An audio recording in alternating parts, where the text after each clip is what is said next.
Disclaimer, ये anime हमारा नहीं है, हमने सिर्फ से एक्सप्लेन किया है।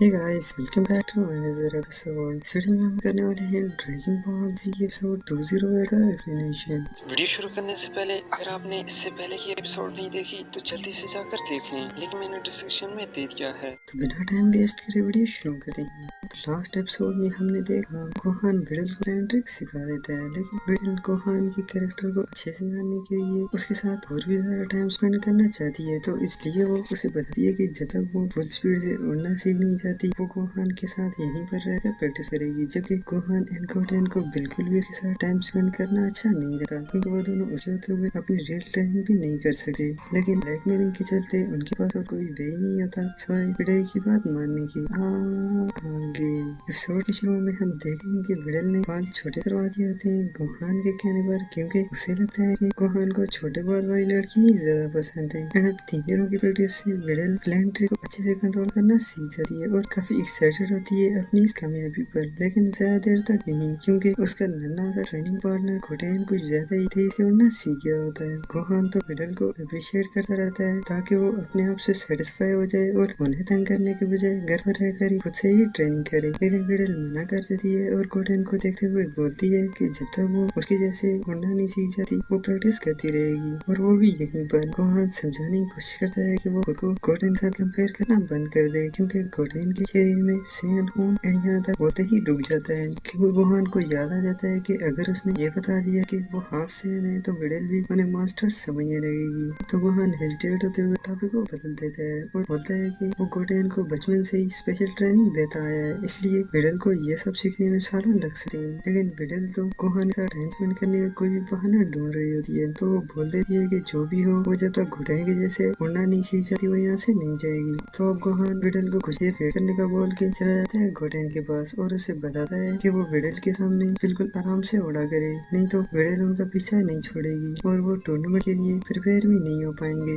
विडल गोहान के पास ही बैठ जाती है उसके साथ गपशप के लिए और गोहान से बोलती है कि वो ये सब कुछ उसके डैड को ना बताएं, क्योंकि वो टूर्नामेंट के दौरान खुद ही उनके सामने उड़कर उन्हें चौंका देगी। तो हमारा गोहान बताता है कि उसकी तो मुलाकात ही नहीं होती है उनसे, इसलिए उसे फिक्र करने की कोई जरूरत ही नहीं। विडल कुछ देर वेट करती है, लेकिन गोहान कुछ भी नहीं बोलता। तो विडल ही कन्वर्सेशन को कंटिन्यू रखने के लिए गोहान से बोलती है कि अगर उसके डैड को इस सब को पता चल जाए कि वो इन दिनों एक लड़के के साथ होती है तो वो उसका यहाँ आना ही बंद कर दें, क्योंकि उनका कहना है कि मैं सिर्फ उस लड़के से ही शादी कर सकती हूँ जो उनसे ज्यादा ताकतवर हो। और वैसा इसलिए कहते हैं क्योंकि उन्हें पता है कि उनसे ज्यादा ताकतवर इस पूरी दुनिया में कोई भी नहीं। लेकिन गोहान, मुझे ऐसा नहीं लगता, इस दुनिया में कुछ लोग उनसे भी कई ज्यादा ताकतवर हैं, लेकिन वो अपने रियल टैलेंट को बिल्कुल भी शो नहीं करते, लेकिन पता नहीं क्यों। तो यहाँ पर विडल गोहान को ही टारगेट कर रही होती है, तो गोहान भी समझ जाता है और बोलता है मेरे ख्याल से शायद वो इस वजह से शो नहीं करते क्योंकि वो ये नहीं चाहते कि सारी जनता हर वक्त उनके दरवाजे पे रहे और वो शांति से सो भी न सके। लेकिन विडल बोलती है कि उसे ऐसा नहीं लगता, कि वो जनता के डर से ऐसा नहीं करते। मेरे ख्याल से तो इस किस्म के लोग दिल के बहुत ही अच्छे होते हैं, जो खुद को शो किए बिना ही लोगों की मदद करते रहते हैं। जैसा कि सेल गेम के दौरान कुछ अजीब से लोग वहाँ पर आए थे, उन्होंने उनके आइडेंटिटी को बिल्कुल भी शो ऑफ नहीं किया और सेल का डट कर मुकाबला करते रहे, और इसी वजह से ही मेरे डैड उन्हें खत्म करने में सफल हुए, क्योंकि सेल बहुत ही ज्यादा थक चुका था। गोहान नर्वस होते हुए बोलता है हाँ शायद ऐसा ही कुछ हुआ होगा,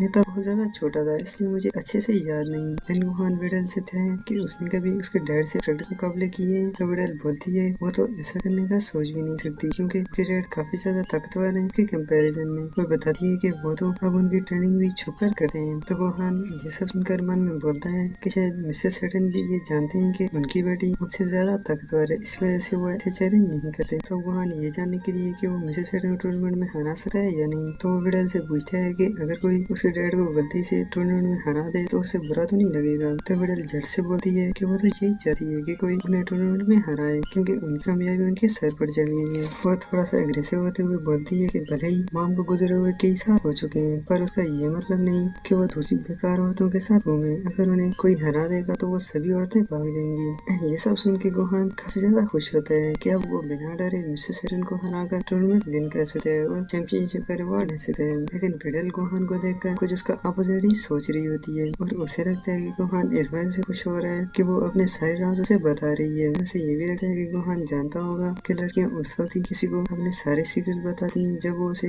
दिल से पसंद करने लगे। तो विडल बोलती है गोहान से कि वो उसके डैड से मिलना चाहती है, लेकिन गोहान मना कर देता है कि वो इन दिनों फॉरेन गए हुए हैं, लेकिन टूर्नामेंट तक आ जाएंगे। उस दौरान वो उनसे मिलती है। जबकि सिर्फ हम देखते हैं कि मिस्टर सेटन विडल के घर से गायब होने का गुस्सा उसके सेक्रेटरी के ऊपर निकाल रहा होता है। सेक्रेटरी उसे बताता है कि विडल ने बताया था कि उसे कोई जरूरी काम है, लेकिन मिस्टर सेटन समझ जाता है और बोलता है कि उसे पूरा यकीन है कि इस वक्त वो किसी लड़के से मिलने गई हुई है। एंड सेक्रेटरी को ऑर्डर देता है विडल को वापस बुलाने का, लेकिन सेक्रेटरी को भी पता ही नहीं होता कि विडल गई किस तरफ है। कुछ समय बाद हम देखते हैं कि विडल अच्छे से उड़ रही होती है। एंड गोहान मन में बोलता है कि विडल बहुत ही ज्यादा खास है, इसने 10 दिन की प्रैक्टिस में अच्छे से उड़ना सीख लिया। विडल के नीचे आने के बाद गोहान उससे बोलता है कि अब उसने गोल्डन के जैसे उड़ना सीख लिया है, बेहतर होगा कि वो आज से घर पर रहकर ही मार्शल आर्ट्स को प्रैक्टिस करे टूर्नामेंट के लिए। इस बार विडल गोहान की बात मान जाती है कि वो घर पर रहकर ही ट्रेन होगी, क्योंकि इतने दिनों में उसने गोहान और उसकी फैमिली को अच्छे से स्टडी कर लिया होता है, तो वो गोहान को और ज्यादा परेशान नहीं करना चाहती। एंड टूर्नामेंट में मिलने का बोल के चली जाती है वहाँ से। उसके पीछे जाने के बाद गोहान एंड गोल्डन काफी ज्यादा एक्साइटेड होते हैं कि अब वो उनकी रियल ट्रेनिंग पे ध्यान दे सकते हैं। जबकि इस तरफ सभी योद्धा उनकी ट्रेनिंग के आखिरी पड़ाव पे होते हैं, क्योंकि टूर्नामेंट में कुछ ही दिन बचे हैं। जहाँ वेजिटा काफी ज्यादा हैरान होता है उसके बेटे से कि वो इतना छोटा होने के बावजूद भी उसकी बराबरी कर रहा है ट्रेनिंग में। और इस तरफ 18 आराम कर रही होती है, जबकि किरण अब भी बिजी होता है ट्रेनिंग में। जबकि यहाँ विडल 1000 किक्स का टारगेट रख 18 उसी के की जा रही होती है। ये सभी लोग काफी ज्यादा हैरान होते हैं कि अब विडल की ताकत पहले से भी काफी ज्यादा बढ़ चुकी है और इसी भी विडल पंचिंग बैग को भी तोड़ देती है। और अब वो आकर मिस्टर सेटन से पूछती है कि वो ट्रेनिंग क्यों नहीं कर रहे, तो सेटन बताता है कि वो इतना ज्यादा ताकतवर है कि उसे प्रैक्टिस की जरूरत ही नहीं। जबकि यहाँ गोहान बेस फॉर्म में होते हुए गोल्डन की सुपर सैन शक्ति को टक्कर नहीं दे पाता, तो उसे भी ट्रांसफॉर्म होना पड़ता है सुपर सैन में।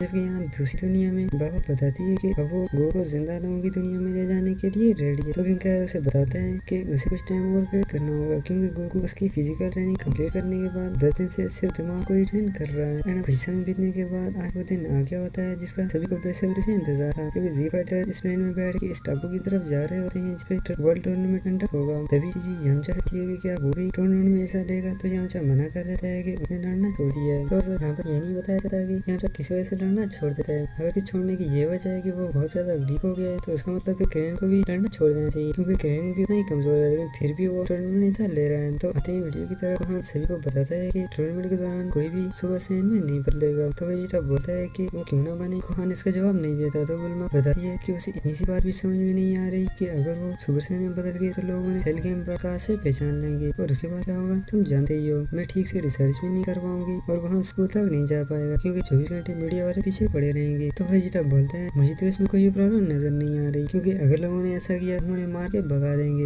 वेजिटा को तोड़ फोड़ के अलावा कुछ सोचता ही नहीं। लेकिन गोहान को पता होता है कि उसने वेजिटा को कैसे समझाना है, और बोलता है वेजिटा से कि शायद उसे डर लग रहा है कि अगर वो सुबह से में नहीं बदला तो ये टूर्नामेंट हार जाएगा। एंड ये बात सुनते ही वेजिटा को तो गोहान की बात माननी पड़ती है, क्योंकि अब उसकी ईगो पर जो बात आ गई थी। एंड ये सब सुन के तो सबसे क्रेन और 18 को होती है कि अब तो उनके पास ही मौका है टूर्नामेंट के जीतने का। तो वो सभी लोग इस आइलैंड पे उतर जाते हैं और आशा करते हैं गोकू पहले से यहाँ होगा। लेकिन तभी वो सारे लोग एक तरफ को भागने लगते हैं, क्योंकि वहाँ पहुंच चुका होता है वर्ल्ड चैंपियन, और सभी को बताता है कि उसके जीतने के चांसेस तो 120% है। जबकि यमचा बोलता है कि इसे तो देखते ही उसका मूड ही खराब हो जाता है, बेहतर होगा कि वो गो को ही ढूंढे। एंड तभी उन लोगों को देखता है पिलो जो पहले से ही यहाँ पहुंच चुका था। एंड अब कुछ समय तक वो सभी लोग वेट करने के बाद यमचा और किरण को बोलते हैं कि वो गो को आइलैंड की दूसरी तरफ ढूंढने की कोशिश करें। लेकिन तभी अचानक से वहाँ प्रकट होता है हमारा हीरो और सभी को हाई बोलता है। सभी लोग काफी ज्यादा एक्साइटेड हो जाते हैं गो को देखी। इनफैक्ट 118 भी, क्योंकि गो का नेचर तो सभी को पसंद होती है। लेकिन इसके बीच गोटेन खड़ा हैरानी से देख रहा होता है कि उसके डैड तो बिल्कुल उसकी काफी है। तभी चीजी को बताती है कि उसने उसे काफी ज्यादा मिस करा। तो गोकू बताता है कि उसने भी बहुत मिस किया, और वो गोटेन को देखते ही चौंक जाता है और चीजी से पूछता है कि उसके पीछे तो एक छोटा गोकू छिपा हुआ है। तो गोटेन बताता है कि उसका नाम गोटेन है। एंड गोकू भी आगे होते हुए उसे इंट्रोड्यूस करता है कि वो गोकू है। एंड अब इस तरह कुछ समय तक गोटेन हैरानी से देखता रहता है। गोकू डैड बोलते हुए अचानक से गोकू के पास आ जाता है। गोकू भी काफी ज्यादा खुश होता है गोटेन से मिलकर। तभी वो को बताती है कि उसके पास 24 घंटे हैं, उसे जो करना है कर ले, उसके बाद उसे 1 मिनट भी ऊपर नहीं मिलेगा। एंड अब सभी जी फाइटर रजिस्ट्रेशन के लिए आ जाते हैं यहाँ। तभी गोहान वहाँ उसका नाम ग्रेट सैमन बताता है तो गोकू हैरान होता है, पूछता है कि आखिर वो कौन है। एंड गोहान के सब कुछ बताने पर गोकू काफी ज्यादा खुश होता है कि उसके बिना भी उन्होंने काफी मजे करे। ट्रंक्स काम लगाने के लिए आगे आता है तो वो उसे जूनियर डिवीन वाले टेस्ट की तरफ जाने को बोलते हैं कि पुराने टूर्नामेंट के सारे रूल चेंज हो चुके हैं, अभी जूनियर और अडल्ट डिवीन अलग अलग मैचेस होंगे। लेकिन ट्रंक्स मना कर देता है कि उन्हें फिक्र करने की जरूरत नहीं, वो खुद को संभाल सकते हैं। लेकिन वो लोग इजाजत नहीं देते तो उन्हें मजबूरन जूनियर डिवीन में ही एंट्री करवानी पड़ती है। तो अब चीजें गोहान गोटेन एंड गोकू से बोलती है कि वो अपनी पूरी कोशिश करें। गोकू बताता है कि उसे फिक्र करने की जरूरत नहीं, उनमें से एक ने जरूर जीतेगा। देन योद्धा और बाकी लोग अलग अलग हो जाते हैं क्योंकि यहाँ लॉकर रूम सिर्फ योद्धाओं के लिए हायर किए गए हैं, जबकि इस तरफ बेटा किसी को ढूंढने की कोशिश कर रही है और मेरे ख्याल से आप जानते हैं कि उसे ढूंढ रही है। Tell me in the comment box. DBC के एपिसोड 2 से खत्म होती है।